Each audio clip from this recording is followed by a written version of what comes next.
तो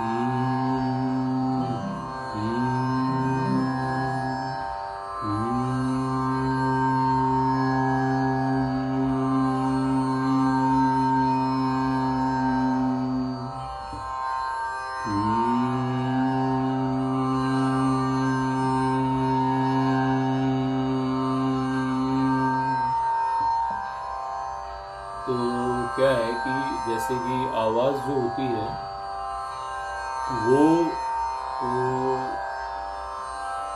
दो चीज़ों से मिलके बनती है। जैसे देखा जाए तो अगर आपकी आवाज़ है तो आवाज़ में क्या है, एक भारीपन होता है और एक पतलापन होता है। दो टेक्सचर होते हैं आवाज़ में। तो जब हम बात करते हैं तो हम बेस से बात करते हैं, बेस से शुरू करते हैं, हमारे बेस नोट से। तो हम जब बात करते हैं तो बेस नोट में बात करते हैं। तो उसमें क्या रहता है कि आपकी आवाज़ स्थिर रहती है। जब आप बेस नोट में आप बात करते हो तो जब भी आप वैसे भी बात करते हो तो आपका एक नॉर्मल आवाज़ होता है, बिना कह सकते हैं बिना स्ट्रेस का वॉइस, नेचुरल वॉइस, जिसमें आपको कोई स्ट्रेस नहीं देना आवाज़ पे। बस एक नॉर्मल आप जैसे ही बात कर रहे हैं तो एक नॉर्मल आवाज़ निकल रही है। तो ये आपकी बेस वॉइस है, मतलब रिलैक्स्ड वॉइस, नेचुरल वॉइस कह सकते हो आप। इसमें हम एकदम फ्री ऑफ माइंड, रिलैक्स होकर बात कर रहे हैं। हमारा दिमाग जो एकदम रिलैक्स्ड है।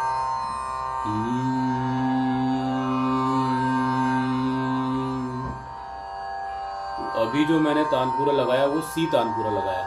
तो सी तानपुरे पे अभी आप मान के चले, मैंने अपना सा, मेरा जो सा है वो सी तानपुरे के हिसाब से है। तो बेस नोट जो भी एक बेसिक आ रहा है उसको हम अपना बेसिक नोट मान के शुरुआत करते हैं।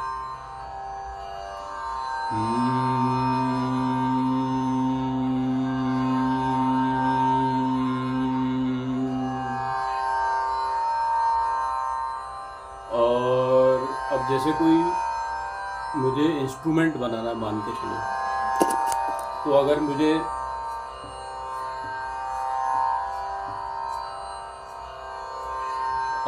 कोई इंस्ट्रूमेंट डिज़ाइन करना है तो मैं मतलब क्या सोचूंगा, किस तरीके से डिज़ाइन करूँगा। तो अगर मुझे कोई इंस्ट्रूमेंट डिज़ाइन करना है तो उसमें मुझे ध्यान रखना ये पड़ेगा कि पहले तो मुझे ये नॉलेज हो कि ध्वनि क्या होती है, और नाद क्या होता है। नाद का मतलब ये है कि जैसे कि नाद का मीन्स ये है कि ऐसी ध्वनि जो कंपन या दो चीज़ों के टकराव से निकले और सुनने में मधुर हो। तो सुनने में मधुर जो होगी आवाज़, वो आप कह सकते हो कि नाद हम उसको नाद कह सकते हैं, नाद साउंड।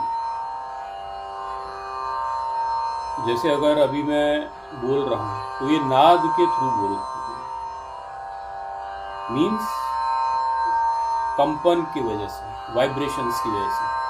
जैसे मैंने अभी पहला सुर लगाया, या अभी मैं एक ही फ्रीक्वेंसी पे होल्ड करूँ अभी अपनी आवाज़ को, तो वो मेरा सा बन जाएगा या मेरा पहला स्वर बन जाएगा, बेस नोट। कैसे?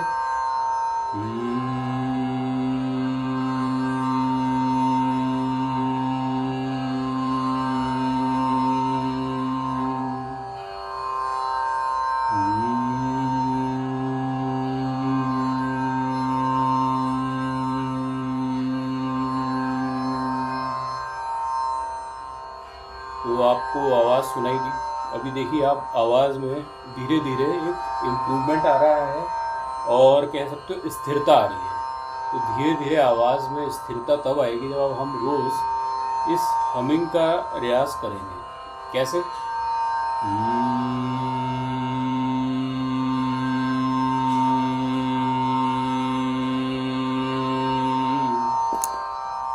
तो ये जो गले के हैं आपके नोट्स, तो यहाँ से ट्रेंड होता है आपका गला, वोकल कॉर्ड जो होती है, तो ये मजबूत होगी जब आप रोज़ आप ऐसा हमिंग करोगे तो।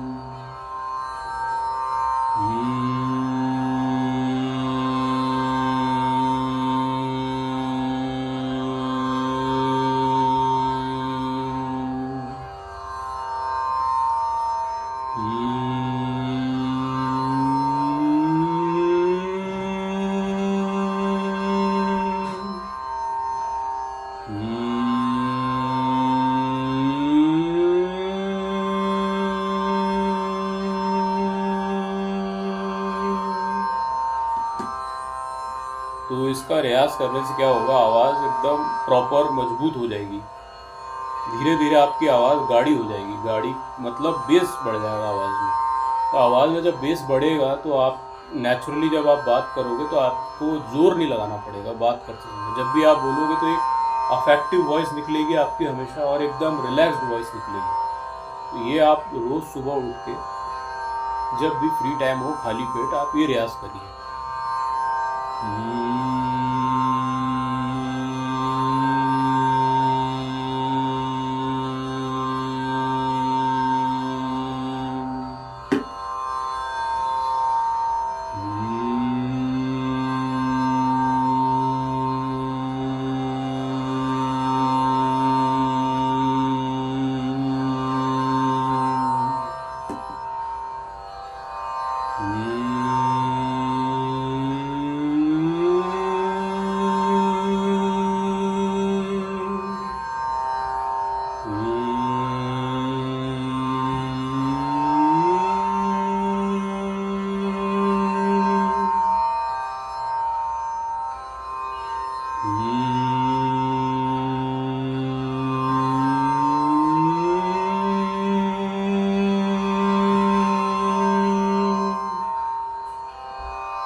तो ये रियाज करने से आपकी आवाज़ मजबूत होगी धीरे धीरे, और अफेक्टिव हो जाएगी, और गाढ़ी हो जाएगी, और बेस बढ़ जाएगा। मतलब ये है कि आवाज़ में जब आपका बेस बढ़ेगा तो आप ऊंचे स्वरों पे आसानी से जा पाओगे।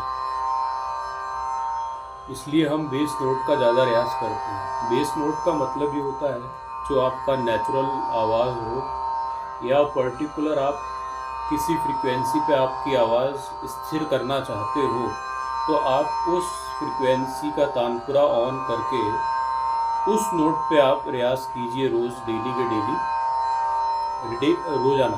तो आपका उस फ्रीक्वेंसी पे आवाज़ सेट हो जाएगा। तो आप जब भी बात करेंगे तो आपका उस फ्रीक्वेंसी के हिसाब से ही आवाज़ निकलेगा।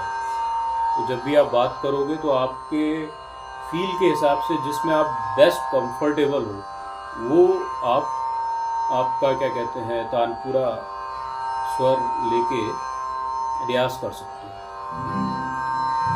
तो आपका आवाज़ स्थिर हो जाएगा और फिक्स हो जाएगा, और आपके आवाज़ में एक बेस नोट पैदा होने लगेगा। तो जब आपकी आवाज़ में बेस मजबूत होगा, बेस पैदा होगा, तो क्या है कि आप ऊंचे स्वरों में आसानी से जा सकते हो।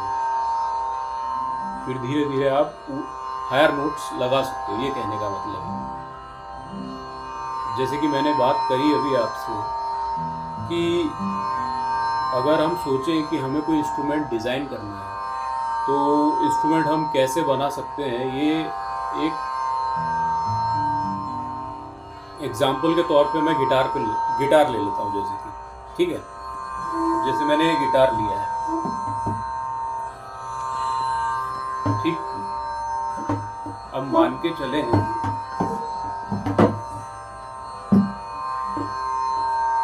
ये गिटार है जैसे, है ना। तो ये गिटार में टोटल स्ट्रिंग्स हैं 6, ठीक है। मान के चले कि अगर अभी मुझे ये 6 स्ट्रिंग्स दिख रही हैं, तो अभी मैं क्या कर रहा हूँ,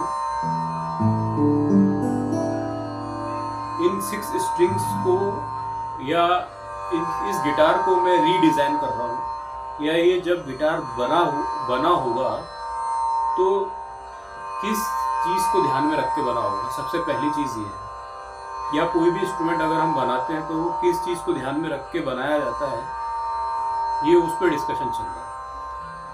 तो आप मान के चलें कि